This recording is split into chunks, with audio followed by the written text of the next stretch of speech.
Hello, welcome to Michelle Sews Again. I'm Michelle. Today I have something very exciting for you. I have a collaboration that I have done with ANDRA from ANDRA Makes. If that sounds interesting to you, then stay tuned.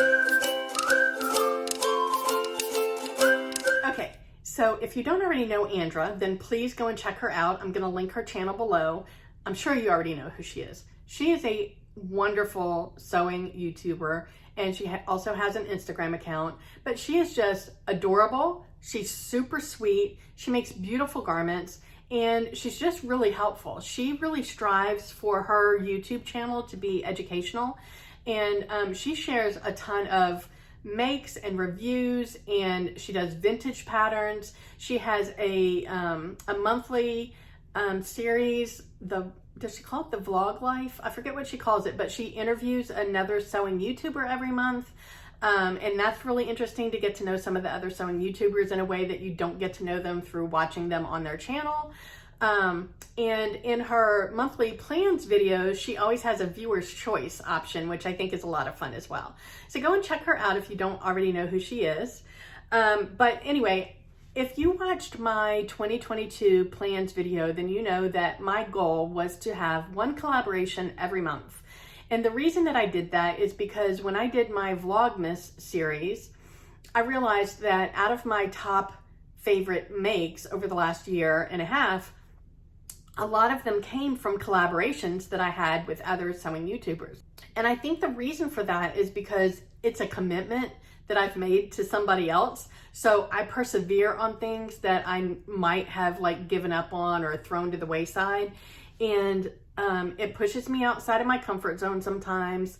And it really causes me to push through if I'm struggling with something and figure out how to make it work. So I thought that I would just continue that trend this year and have a collaboration every month.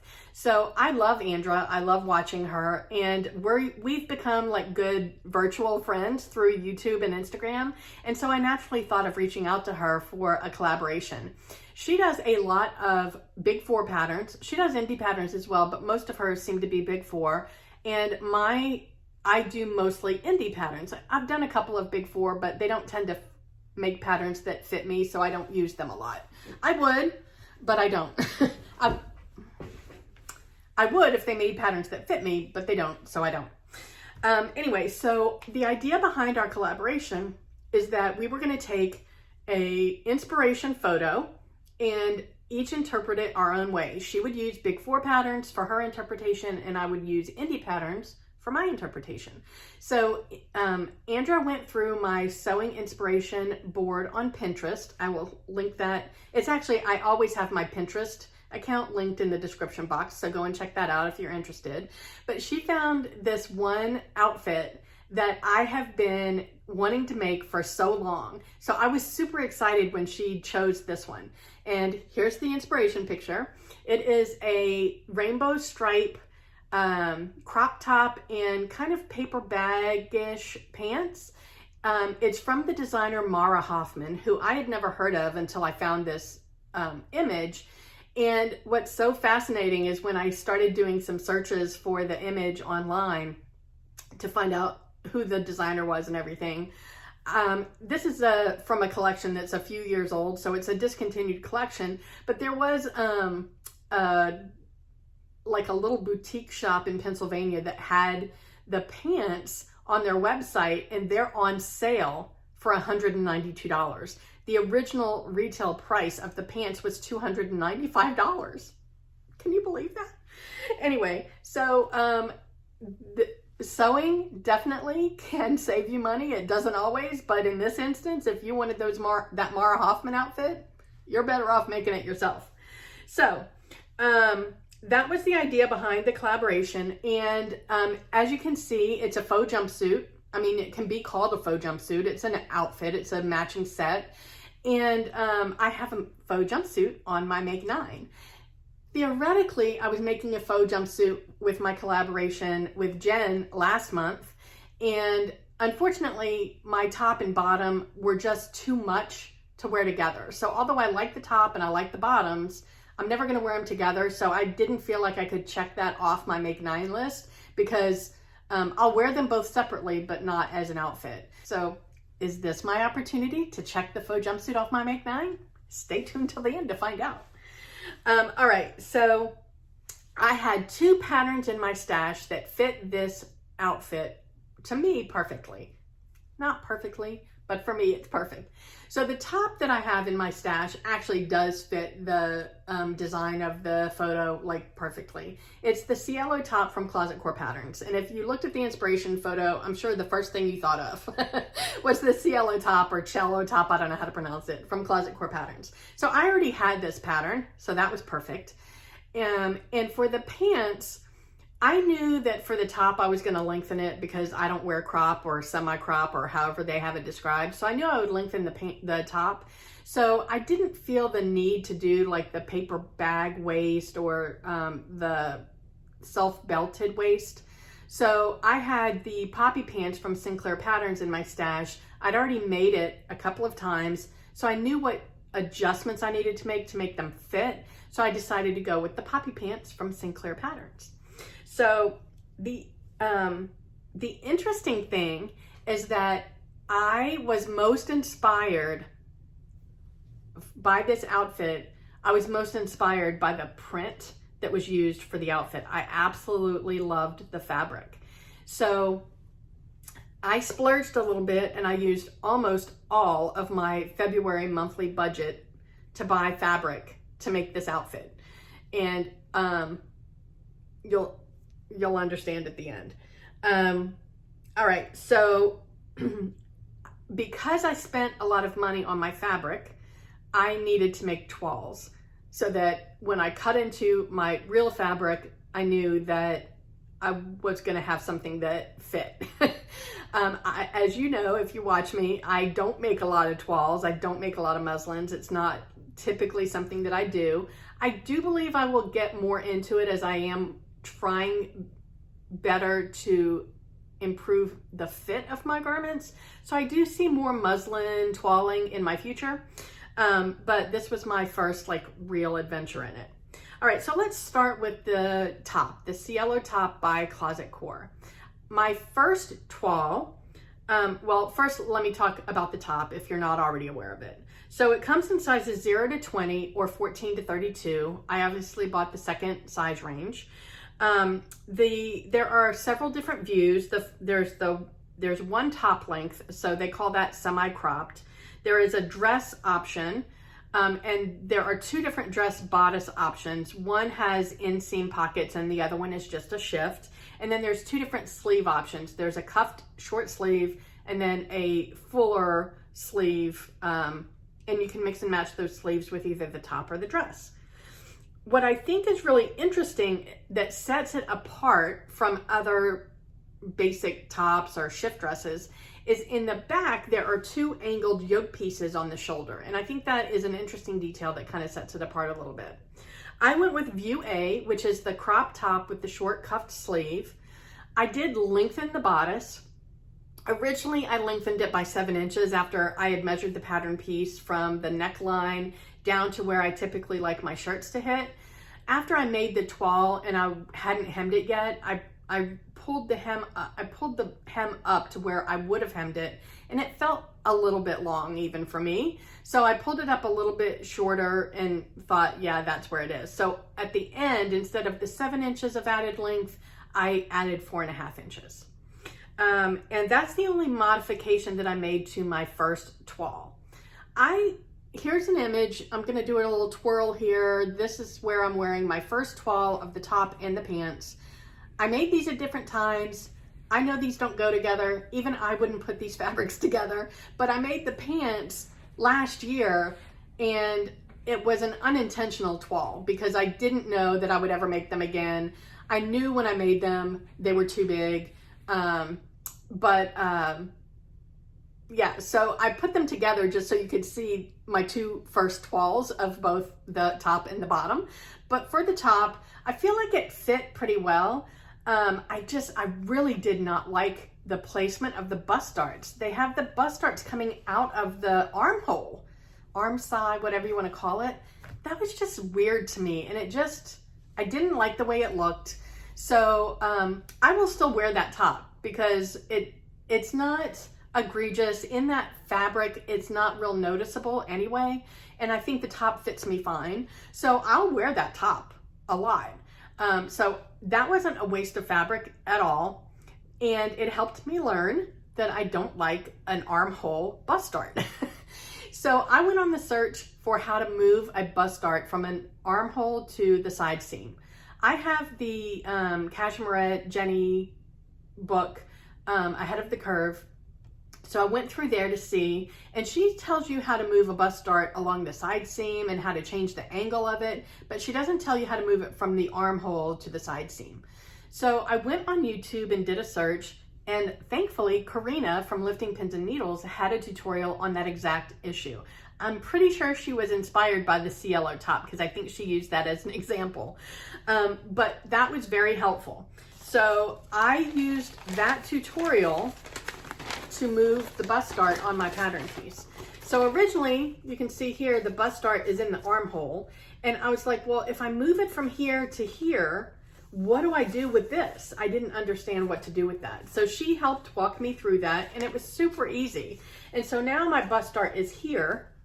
I don't know if you can see it there. And the placement of it is perfect. So I'm very happy with that.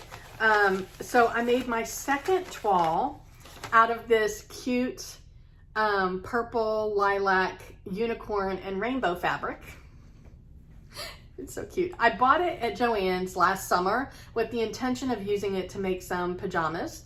So I also felt like this top and bottom pattern could be used for pajamas. So I thought, all right, well, let me use that fabric. I have plenty of it to make both a top and a bottom. So let's use that for my second toile for both the top and the bottom. And that's what I did. So for the second top toile, I moved the bust dart, and voila, everything fit the way that I wanted it to. I do want to back up and say that the 14 to 32 size range is drafted for a D cup, so I didn't need to make a full bust adjustment on this. So just note that. All right, so I made my first two toiles of the top. The second toile fit me the way that I wanted. So rather than going on to the final top, I wanted to finish the toile of the pants.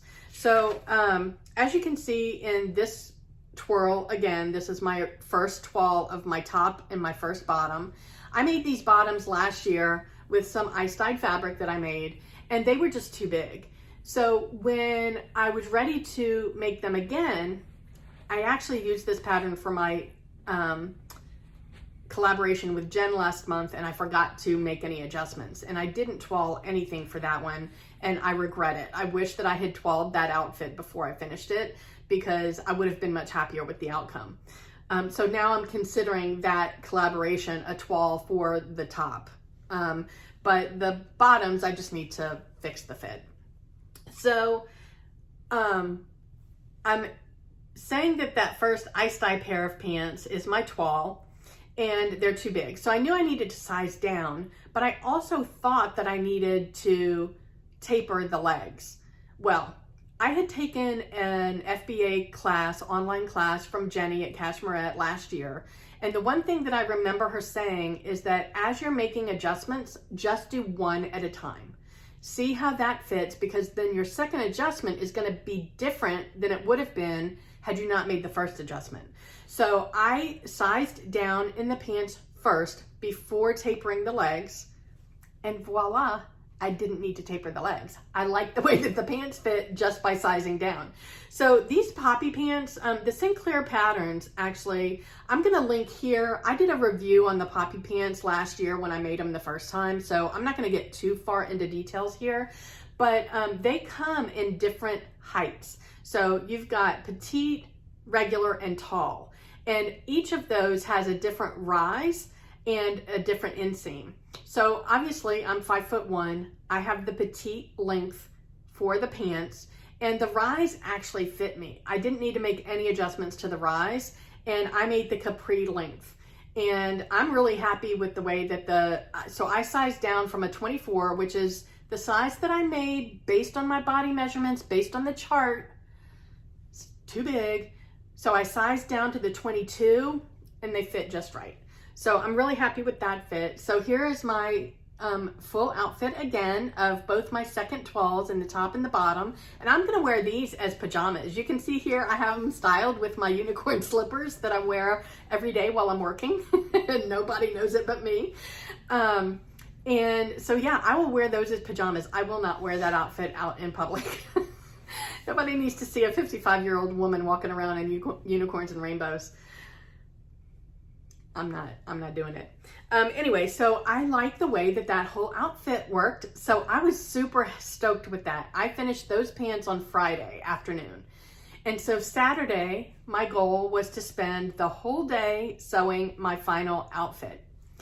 And I woke up with a migraine.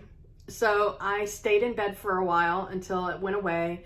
I eased my way into the day. So I didn't actually come into my sewing room until about 12:30. I had actually cut the top out in the fabric Friday night. So at least I had my top ready to go. And so I started sewing at about 12:30.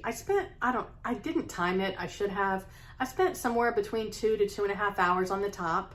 And then I took a break for about an hour. And then I came back in and I spent about 2 to 2.5 hours on the pants. And I have an outfit that I love. Oh my God, you guys, I'm so excited about it. Here is the twirl in my final outfit. I have it paired with my purple suede Vans. And I love this outfit, you guys. I am gonna wear this out and I'm gonna strut my stuff because I think I look super cute. And I love the way that it looks. I love the way that it fits. And I feel very comfortable checking off the faux jumpsuit from my Make 9 list. Check. All right. I didn't mind the toiling adventure as much as I expected that I would because I used fabrics that I think it's more because the the styles are more basics and I can wear them all the time. And I made them in fabrics that I like. I think for the future though, I don't typically like making the same pattern over and over again. I get bored with it. So I think that I will probably either buy actual muslin fabric so that I can just make enough so that I know where the fit is, or I will use thrifted sheets and do the same thing. If I have a fabric that, if it's a pattern that I think I wouldn't mind more than one of, then maybe I'll use some fabric from my stash. But the reality is, going forward, my goal with fabric shopping, I'm not buying fabric just because it's on sale. I am buying fabric because I love it. And then I will look at the price. So my goal is to, if I'm fabric shopping, I'm looking at fabric and I'm only grabbing at stuff if it catches my eye, and then I will look at the price.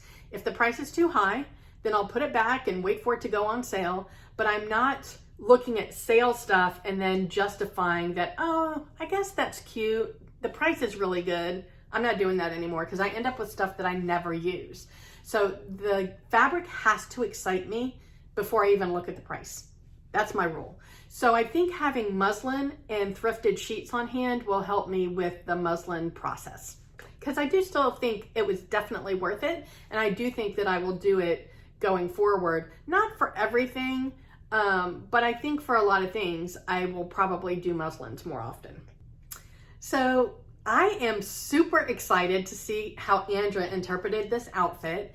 I hope that you are too. So go and check out her video. If you are here from ANDRA's video, thank you so much for joining me. I would love to know your thoughts on any of the outfits that I made, any of the things that I said about my toiles.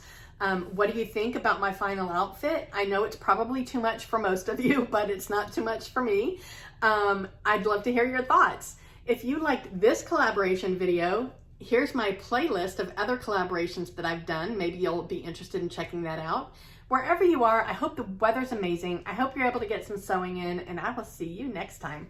Bye.